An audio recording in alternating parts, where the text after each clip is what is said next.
This program helps us flip a word backwards in Python. So how do we do this? First, we need to get input from the user on what word they want to flip around. Then we store that input into a variable, which I called string. Next, we need to flip the values in this variable backwards.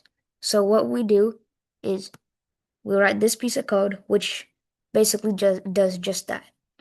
Then we need to store whatever value we get from this into another variable, which I called reversed.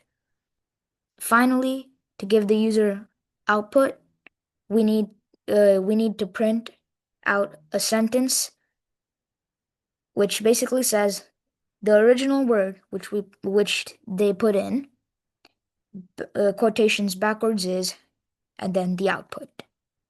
So let's test this program out. So let's go with hello.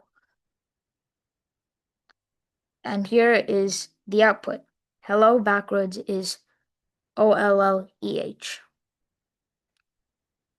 And that's the program.